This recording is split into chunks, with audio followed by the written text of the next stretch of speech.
Good morning, everyone. My name is MightyStream. I'm going to do our April 28th Spiritual Principle Day in a meditation. I hope you're doing well. Excited to share this meditation with you today. The title of the meditation is Inspired to Understand. We begin to understand that other people have real feelings and that we are capable of hurting them if we are careless. Wow, that's going to be good. It comes from It Works, step 9. Active addiction causes us shame, and shame feels lousy. We learn to shut down our feelings, to turn our backs to our emotional well-being. Before drugs were a problem, they were our solution, our preferred state, a drug-induced haze made it easier to shut down those pesky feelings. Well, I can relate to that. When we get to NA, we start to feel better. We start to feel everything better. Early recovery can seem like a feelings roller coaster that takes us from uncomfortable to exhilarated with every turn. Since numbing our feelings isn't a viable option, we take a stab at understanding ourselves and the effects of the disease. Step 1 helps us to see how powerlessness and unmanageability shaped our every attempt to control our drug use. We begin to identify our feelings and verbalize our thoughts and emotions. When members nod and laugh in recognition as we share, we experience how good it feels to be understood. We are inspired to be more understanding and empathetic. We practice being thoughtful and kind, and others reciprocate. We gain an awareness of how our behavior affects others. We learn to practice discretion and keep our unsolicited opinions to ourselves at times. This is new. Where once we were careless, practicing understanding calls on us to be considerate of others. We gain valuable insight as we inventory our behavior. Most of us find that we've been on both sides of hurt feelings. This brings our understanding of ourselves and others to a whole new level. We gain additional clarity in the amends process.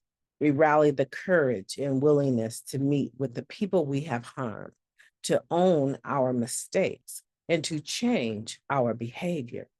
We apply the principle of understanding by moving through our lives with more care and concern. Because we're human, there will be missteps. But as members of NA, we have a process for staying clear and current. I have a choice about my behavior today. I choose to be considerate of other people's feelings and my own emotional well-being. I will allow understanding to influence my actions. Wow. Okay, let's take a moment of silence followed by the we version of the serenity prayer. Moment of silence now. God, grant us the serenity to accept the things that we cannot change, the courage to change the things that we can, and the wisdom to know the difference. Just for today, please and thank you. Wow, wow, wow. That's all I can say. That's all I can say. A special shout out to my friends out there that hang out with me early in the morning. You're some of the first ones. Deb and Frank and Tasha and Nathan. And I mean, there's so many, right? So many of you out there that you wait for me to upload and you're on it as soon as I upload the video, right? And so I thank you for hanging out with me today. A special shout out to all of you, all 630 of you. We've come a long way from when I started a few years ago. And so, but I'm patient and I am excited about this. every morning. I am grateful to spend time with you. So I want to say thank you, first of all. So here's the thing. When we're talking about inspired to understand, this is I want to say this is like a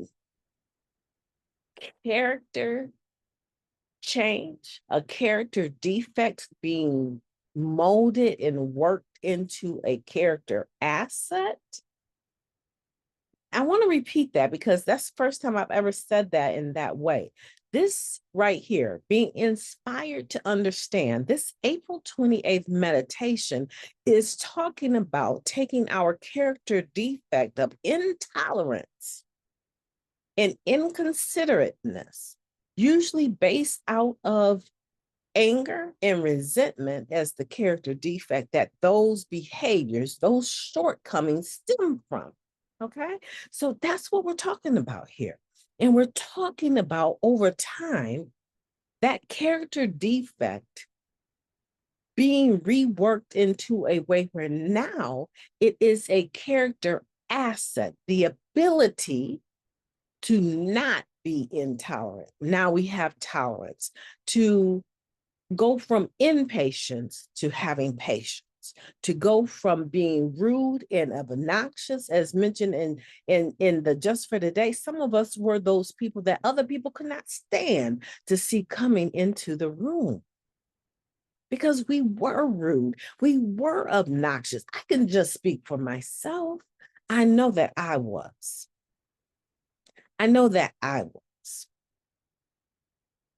It was triggered though. It wasn't like I just walked in and that was the air that I carried with me. But believe me, if somebody was sharing in a manner that I felt and that I judged as being inappropriate or trying to attack me, cross share, or maybe sometimes even trying to attack someone else, I would be triggered and go right into being obnoxious and ultimately rude. It wasn't my intention to be rude, but it was my intention to make sure that people that like to abuse other people verbally, it was my intention to make sure that that didn't happen because I was a product of that bullying, right? So I have no tolerance even today, but the way that I handle it is different. That's what this is talking about, okay? That's what this is talking about, how we handle things. Well, MightyStream, how did you go from being this vigilante in the meetings to now being someone that can sit back and say, okay, okay, if that's what you feel, that's fine. But let me just say this here. Everybody has their 15 minutes of fame.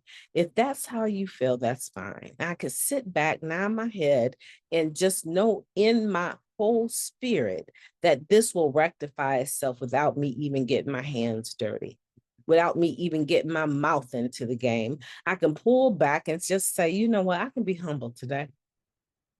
I can accept today that you want to cross share to me. I can accept that today. I don't have to give a response. Matter of fact, I have so much respect for the atmosphere of recovery, unlike them, right? I have respect for the atmosphere of recovery that I know that if I chose to respond and cross share back, a lot of times it wasn't a cross share, things would go flying, right? So if I chose to do that, I would be affecting the newcomer. I would be affecting other long-standing members in the meeting. I would make them think that this is not a safe place. I pull back. MightyStream pulls all the way back. I've had people come to me and say, I don't know how you tolerated that. But I kept looking at your face and you just had this peace about your face. You were just so calm in that situation. And I was like, well, if she is not going to respond, I don't have a right to also respond because I wasn't the one being attacked. How do you do that? How do you just sit there with this face, this peace about you? I'm trying to remember exactly how they would say it, but they were asking me, how can you sit in the midst of this storm and be so calm? knowing that this person is attacking you. And I told him, I said, you know what? I love God too much to act a fool like that. I love God way too much. I've had my God, my higher power deal with me privately after I've acted a fool, after I've responded, after I've threatened, after I've thrown things, tossed things, turned things over, after I did all of that. I've had my God deal with me privately, and I didn't like how I felt. The way that I felt. I mean, I would go so far to say there probably were times I really didn't think I would ever change and I wanted to take my life. I just I don't have the energy today. I have too much gratitude today. I've come too far today to go back over someone having an ill opinion about something that they think that I've done. I just can't do it. I cannot do it. And you know what? I love the fellowship way too much. I love my fellow addicts way, way, way too much to get out of pocket. I can't do that today. You know, I think about a time I took a man and pulled him out of the meeting by his ears and didn't care nothing about what anybody thought. I was so fed up. Just waltzing into the meeting right off the street, walking around hitting people on their head and talking trash and exposing some of the people in the meeting for dealing drugs outside of the meeting, exposing some of the people for going before judges and acting a certain way, but acting a different way in the streets. This person walks right into the meeting and disrupted the whole meeting. And I felt, you know what? You're not going to do that here. And I took him by his ear and pulled him all the way back out to the sidewalk. And I corrected him in no uncertain terms. Do you ever come in here and do that again? Right? Now, who would be so arrogant to do something like that? I'm trying to tell you, I don't know who I thought I was, but I'm telling you, when I put hands on people, some of y'all sitting back in the background, you're laughing and thinking, this little lady would do something like that. Yeah, I did. And I remember a newcomer. Well, he really wasn't that new at that point. He had probably like he was a newcomer, 6 months or so clean.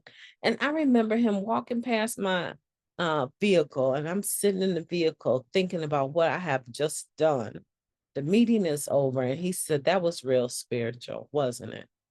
And I thought to myself, you better keep on walking, get as far as you can from my vehicle, because if I get out and I catch you, that's what I was thinking. But there was another part of me that said, girl, you're going to go to jail today.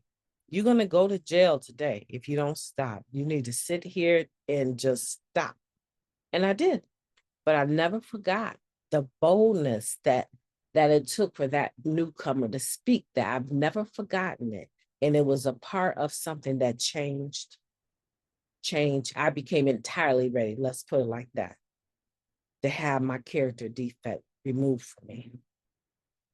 You know, and so what this is talking about is that now I no longer just do things because I feel to do them. I keep in mind that anything I do and anything that I say has the ability and most likely will affect other people.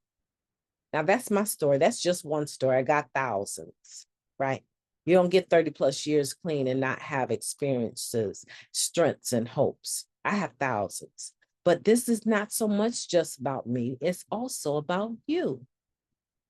What came to your mind? When you inventory your behavior, what valuable insight did you get? Because undoubtedly, you've seen that you've been on both sides of hurt feelings. And that if you really do a good inventory of the hurt feelings, you would understand why it's so important not to hurt the feelings of other individuals just because you're in a mood today, just because you feel like it today. And you know what? That guy that interrupted that meeting and did that, he was telling the truth. He may have been high while he was doing it, but he didn't have no filter. And he exposed so many people in that meeting. And no one was willing to do anything about it. He told the absolute truth. But do you know that even when I'm telling the truth, I have to be considerate in how I tell it? See, being in recovery no longer affords me the opportunity to just say anything, be anything, and do anything without weighing out the consequences of how that's going to impact other people. So we cannot do that. And if you're still doing that, right? If your family that you're living your life with in your home is saying you go to all these meetings and you still act like this, that's something that we need to consider. We need to be thinking about that. The people that are closest to me are telling me that I'm still foul, but I'll run out to the meeting and run to conventions. But when I come home, I'm everything but a recovering individual. There's a problem with that. And we need to be looking at that. Many of us might even be sitting in a treatment center because of some of our decisions. Again, trying to get clean again. Well, this time coming out the gate, let's really look at the step work. Let's really look at having a sponsor and making meetings. Let's really look at changing from the inside out so that the people that we've hurt the most, the ones that we say we love, that they will say, this time I see a difference. Wow. You know, your wife might really want to be bothered with you again. Your husband might really respect you again. Your children may really call you every day or every now and then and check on you because they know that you've changed for real. This is an inside job, everyone. My name is Mighty Stream. I hope that you will have a beautiful day on purpose.